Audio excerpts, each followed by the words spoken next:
Click teacher dito. Oh, oh, oh, oh, oh. Multimeter tayo. Test that part. Ayos na. Let's go! Magandang araw sa ating lahat. Ito may nire-repair tayo dito. Charger ng laptop. Bali, hindi daw ito gumagana pag ginagamit o hindi makapag-charge ang laptop. So, i-plug in natin dito. Ayan, naka-plug in na. I-turn on natin ang ating multimeter. Set natin dito sa voltage. Select natin ang DC. Ayan, naka-set na sa DC. Lang natin para makita. Tapos, sukatin natin yung output dito. Usin lang natin yung pagkakahawak. Yan. Yung isa namang test rod dito sa body. Ayan po yung voltage na masusukat dito sa output. Napakababa. Nasa 3 volts lang yung output. Kaya hindi makapag-charge ng laptop. So, ang gagawin natin dito, buksan natin ito. Unplug muna natin. Tingnan natin dito. Tanggalin natin dito. Ayan. Tapos dito. Check natin. Ano nga ba ang nagiging problema nito?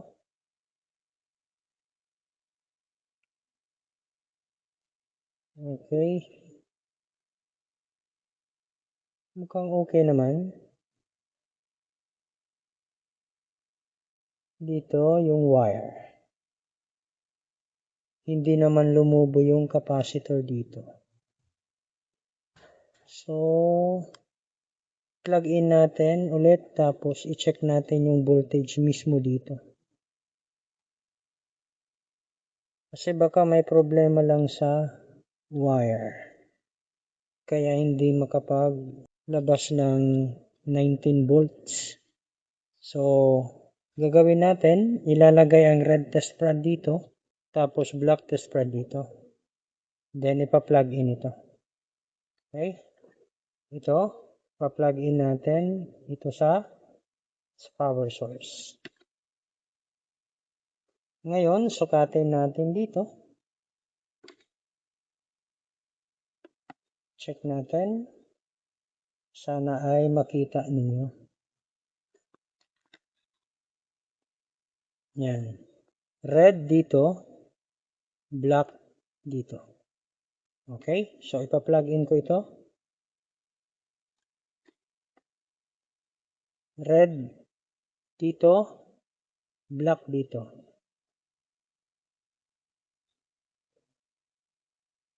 Alisin lang natin.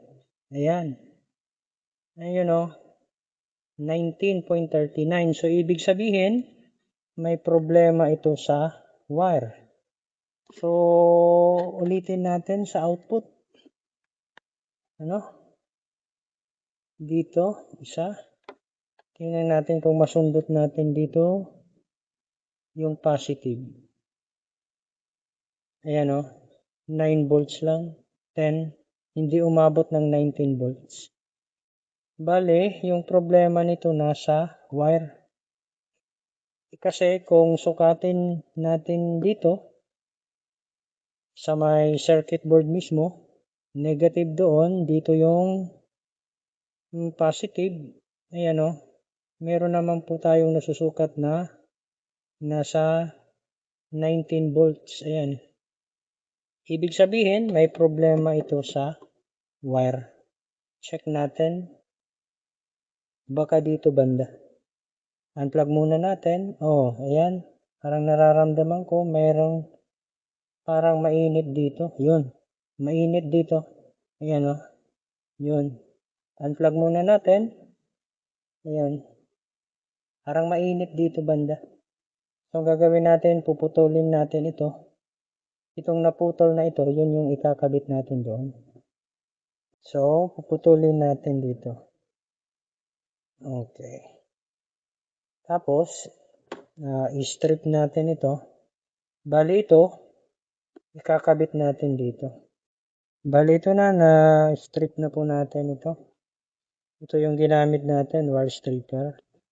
Ayan po. So, ang gagawin natin, since yung umiinit kanina ay dito banda. So, ibig sabihin, medyo okay pa ito dito. So, ang gagawin natin, tanggalin natin ito. Ayan. Tapos, ito naman yung papasok natin dito. Ayun. Tapos, ito dito, since okay naman yung pagkakahinang doon, dito na lang tayo magkukonekta. Bali, strip natin ito.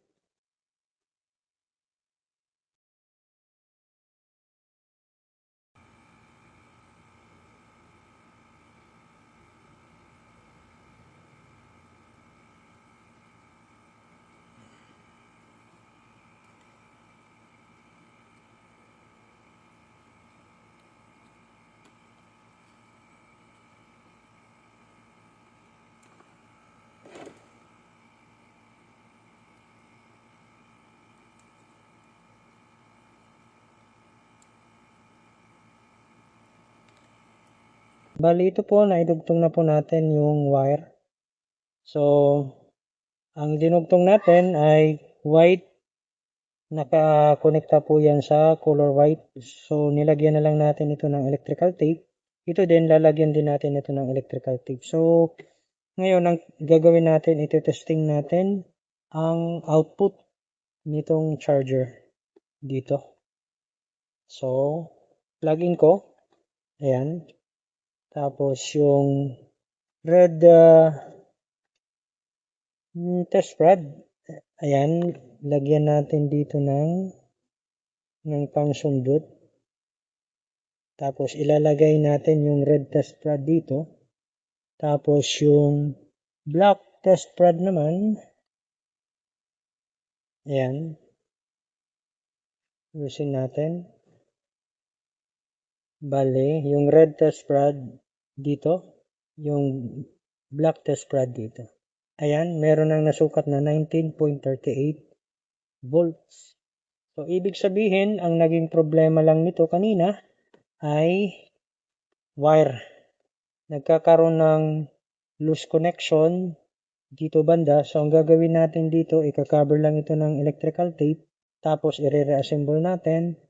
Then, testing natin siya ulit.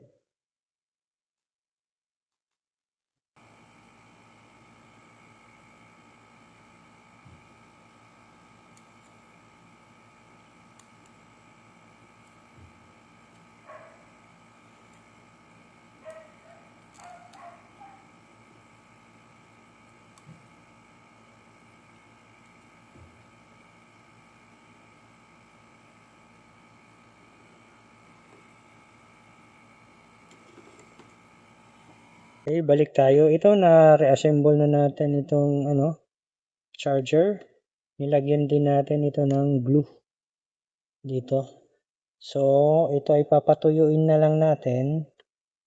Tapos, ibabalik na natin doon sa may-ari.